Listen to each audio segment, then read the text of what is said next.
খাবার দেখে নিশ্চয়ই বুঝতে পারছেন আজকে আমরা কোথায় চলে গিয়েছিলাম। আমরা চলে গিয়েছিলাম ভর্তা ভাত খেতে হইচই ফুড জোনে। আসসালামু আলাইকুম everyone, welcome back to our new video.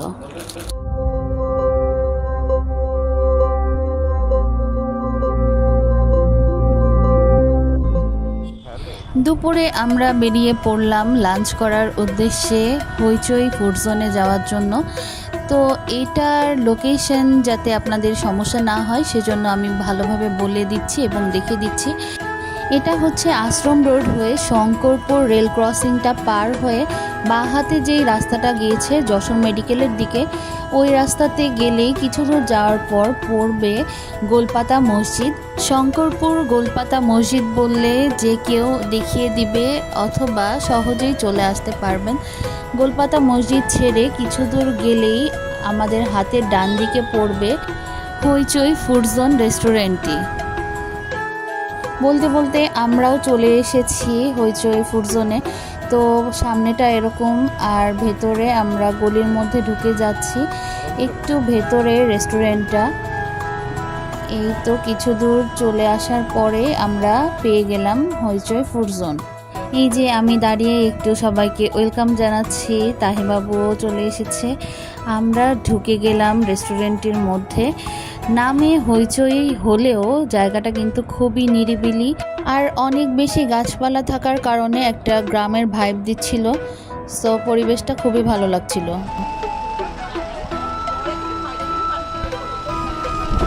কি দিচ্ছে? ক্যাট? কোথায় ক্যাট?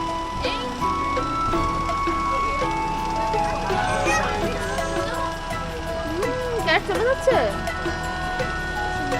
এখানে ছোট ছোট খুব কিউট দুইটা বিড়ালের বাচ্চা ছিল, যেগুলাকে দেখে তাহি অনেক খুশি হয়ে যাচ্ছিল। আমি আর মিম চলে গিয়েছিলাম হ্যান্ড ওয়াশ করতে। এই যে বাম পাশে যে ঘর মতো জায়গাটা আছে, আমি মেইনলি এখানে গিয়েছিলাম ওখানে বসে লাঞ্চ করব বলে, বাট লোকজন ছিল ওখানে, তারা খাচ্ছিল। আর আমার মনটা অনেক খারাপ হয়ে গিয়েছিল যে আমি ওখানে বসতে পারলাম না। তো আমি এসে তাহের বাবাকে বলছিলাম যে আমি ওখানেই বসবো। তো কি আর করার, তারা খাওয়া দাওয়া করছিল। চলে গেছে? কোথায় চলে গেল মা? বাসায় চলে গেছে? তাইকে রেখে চলে গেল কেন? আবার ডাকো, বলো ক্যাট আসো। এদিকে আমাদের খাবারও চলে এসেছিল। আমরা অর্ডার করেছিলাম 10 রকম ভর্তা আর ভাত ডাল দিয়ে যে প্লেটারটা সেটা একটা, আর হাঁসের মাংস একটা, আর হচ্ছে ভাত আর ডাল এক্সট্রা করে অর্ডার করেছিলাম। 10 রকম ভর্তার মধ্যে এখানে ছিল 2 রকম শুটকি ভর্তা, কালোজিরা ভর্তা, নারকেল ভর্তা, তারপর কচু ভর্তা, তারপর ডাল ভর্তা, বেগুন ভর্তা, ডিম ভর্তা, আলু ভর্তা আর তিল ভর্তা। ভর্তা ভাতের প্লেটারটার দাম ছিল 100 টাকা, আর হাঁসের মাংসের দাম ছিল 150 টাকা, আর এক্সট্রা ভাতের দাম ছিল 25 টাকা। হাঁসের মাংসটার মধ্যে যেই নারকেল ছিল তাহি সেটা খেতে চাচ্ছিল, অনেক ঝাল ছিল বলে তাহির বাবা ওকে চুষে দিচ্ছিল আর ও খাচ্ছিল।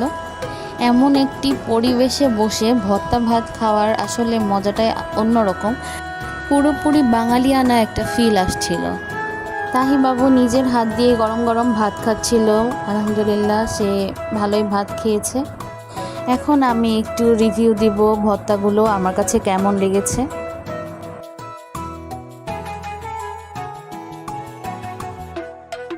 এখন আমি খাচ্ছি আলু ভর্তা। আলু ভর্তাটা অনেক মজা লাগতেছে, শুকনা মরিচ দিয়ে মাখানো।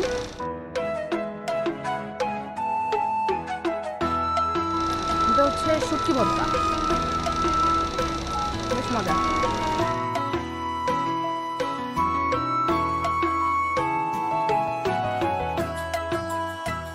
এটা হচ্ছে নারকেল ভর্তা, জীবনেও খাইনি নারকেল ভর্তা, খেয়ে দেখি তো। নারকেল ভর্তাটা মিষ্টি মিষ্টি লাগছে, ভালোই লাগছে।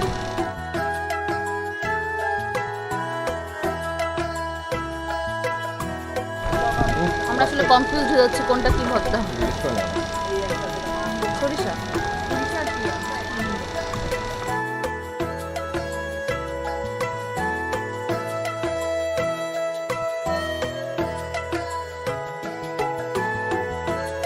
কালো জিরা জিরা ভর্তা খাচ্ছি আমি এখন।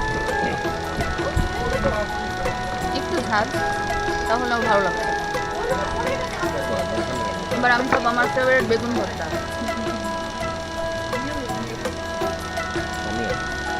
আমরা এখন সবাই একসাথে বেগুন দিয়ে খাচ্ছি, মজা আসছে আসলে।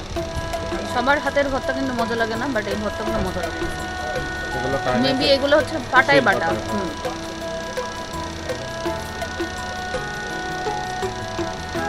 বেগুনটা পুরাই ভর্তা করা।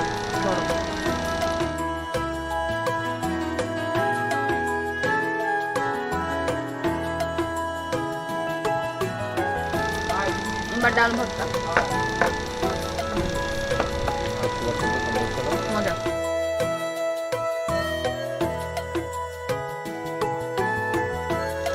এবার খাবো আমি হচ্ছে তিল ভর্তা। এটা আগে কখনোই খাইনি, নামও শুনিনি, আজকে প্রথম খাচ্ছি। তিল ভর্তা আমার কাছে আহামরি কোনো ফ্লেভার লাগছে না, কিছু বুঝতে পারছি না।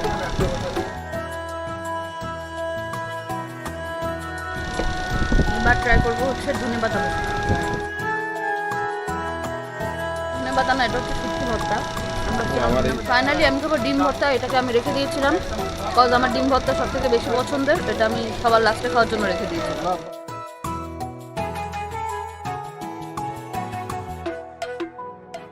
এবার আমি হচ্ছে ডালটা ট্রাই করব। এক বাটি ডাল আমি পুরাই খাবো।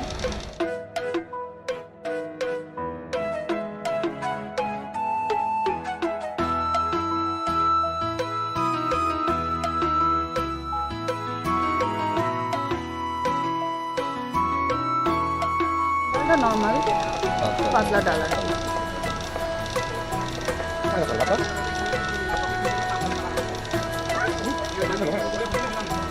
ফাইনালি আমাদের সামনে টেবিলটা ফাঁকা হয়ে গিয়েছিল, সো আমরা খাবার দাবার সব কিছু নিয়ে ওখানে শিফট করেছিলাম। আমরা ওখানে বসার জন্য আগে থেকেই ওখানকার ভাইয়াকে বলে রেখেছিলাম। এখন আমরা ট্রাই করবো হাঁসের মাংস। দেখে অনেক লোভনীয় লাগতেছে। ডালটা রাখি, এটার মধ্যে মনে হয় 4-5 পিস থাকবে।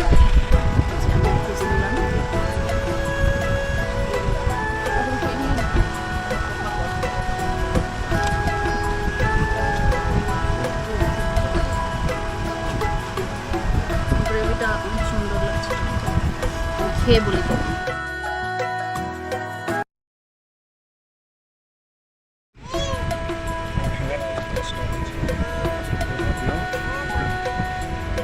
আমার এক্সপ্রেশন দেখেই বুঝতে পেরে গিয়েছেন সবাই যে হাঁসের মাংসটা কত বেশি টেস্টি। আর এখানকার মাস্ট ট্রাই আইটেম হচ্ছে হাঁসের মাংস। আমি অনেক আরাম করে খাচ্ছিলাম। আর এখানে আসার পর তাহিবাবুকে নিয়েও কোনো ঝামেলা হচ্ছিল না। ও নিজের মতো খেলাধুলা করতে পারছিল, বসে থাকতে পারছিল, শুয়েও থাকতে পারছিল ইভেন। তো অনেক সুবিধা হয়েছে। এই যে আমাদের মিম লজ্জাবতী, সে হচ্ছে রিভিউ দিবে না, বাট তার অনেক পছন্দ হয়েছে খাবারটি, সে আবার আসতে চায়।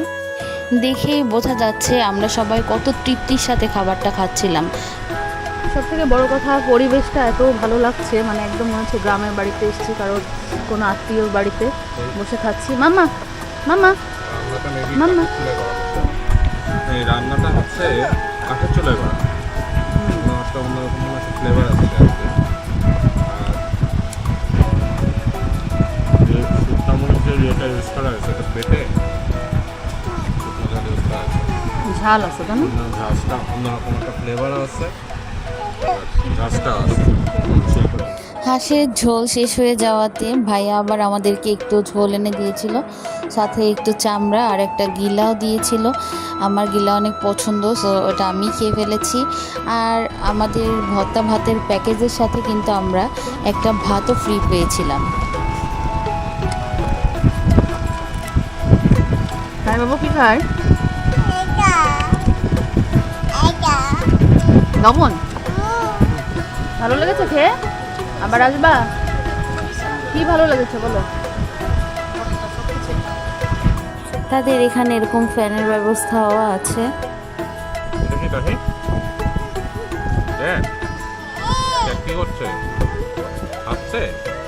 যেহেতু আমার বাসায় অনেকগুলো ক্যাট আছে, সো তাহি বিড়াল দেখে মোটেও ভয় পায় না। সে হচ্ছে বিড়ালদেরকে খাবার দিচ্ছিল। আর এই যে একটু সে রিল্যাক্সে ঘুমায় যাচ্ছিল, একবার উঠছিল, বিড়াল দেখে খুশি হয়ে যাচ্ছিল। আর বিড়ালগুলো ছিল অনেক বেশি কিউট, খুব ভালো লাগছিল। আসো তাই পায়ে কামড় দে তাই পায়ে কামড় দে, কোথায় পড়ে যাবে। এক কথায় সে অনেক মজাই ছিল, আমাকে মোটেও ডিস্টার্ব করেনি সেদিন। এরপর সব থেকে কঠিন কাজের পালা আমার মেয়েকে খাওয়ানো। তো আমি এই যে ওদের ডাল, হাঁসের মাংস আর ভাত নিয়ে তাহিকে খাওয়াচ্ছিলাম। আলহামদুলিল্লাহ সে, আমি যতটুকু ভাত নিয়েছি পুরাটাই শেষ করে ফেলেছে। নাকি মজা না বলো তো বাবাকে, মজা মজা আসলে জায়গাটিতে তাহিবাবু মানে একটা বাসার মতো ফিল পাচ্ছিল হয়তো, সো এই জন্য জ্বালাতন করেনি। আর তারপর আমরা এই যে সেলফি স্টিক দিয়ে দূর থেকে আমরা নিজেদের একটু ছবি টবি তুলছিলাম, ভিডিও করে নিচ্ছিলাম। সমস্যার মধ্যে এখানে একটু মশা আছে, সো বাচ্চা কাচ্চা নিয়ে যারা যাবেন তারা একটু ওডোমস আগে থেকে ইউজ করতে পারেন। আমার মেয়েকে 2টা মশা কামড় দিয়ে দিয়েছিল। যাই হোক, আর কথা না বাড়াই, রেস্টুরেন্টটি একটি ঘরোয়া পরিবেশে করা, একদম তারা বাসা থেকে রান্না করেই খাবার সার্ভ করে। আর খাবারটা বেশ ফ্রেশ, ওরা মেবি যখন অর্ডার হয় তখনই বানিয়ে দেয়। তো আসলে খাবারটা খেয়ে ভালো লেগেছে। আর বড় কথা হচ্ছে, আমরা সবসময় কোনো না কোনো রেস্টুরেন্টে খাবার খেয়ে থাকি, বাট এখানে এসে খাবার খেয়ে আমরা একটা প্রকৃতির ছোঁয়া পাচ্ছি। আর অনেক গাছপালা থাকার কারণে একটা গ্রাম গ্রাম ফিল হচ্ছে। তো এটা আসলে একটু এক্সেপশনাল, এজন্যই এটা আমাদের কাছে বেশি ভালো লেগেছে। তো সবাই এখান থেকে ঘুরে আসতে পারেন। আর এই যে এখানে কিন্তু বেশ কিছু সুন্দর ছবি তোলারও জায়গা আছে। আর এই যে এখানে তাহিবাবু গাছে কলা দেখে বাবার কোলে উঠে কলা ধরে কিছু পোজ দিচ্ছিল, আমি আবার কিছু ছবি টবিও তুলেছি ওদের। জায়গাটা অনেক ভালো লেগেছে, আমরা আবার আসবো ইনশাল্লাহ। ওদের রান্না অনেক মজা ছিল। চলে যাই।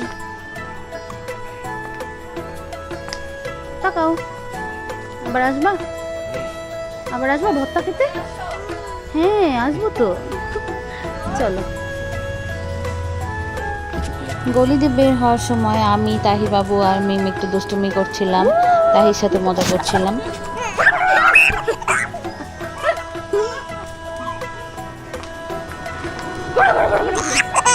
তো আজকের ভিডিও এ পর্যন্তই। সবাই ভালো থাকবেন, সুস্থ থাকবেন, আমাদের জন্য দোয়া করবেন। আল্লাহ হাফিজ। Do like and subscribe our channel and press the bell button. মজার ব্যাপার হচ্ছে MT-15-এও যে 4 জন বসা যায় তার বাস্তব প্রমাণ মনে হয় আমরাই। আর কে কে ট্রাই করেছেন আমাদের কমেন্ট করে জানাবেন। Bye bye.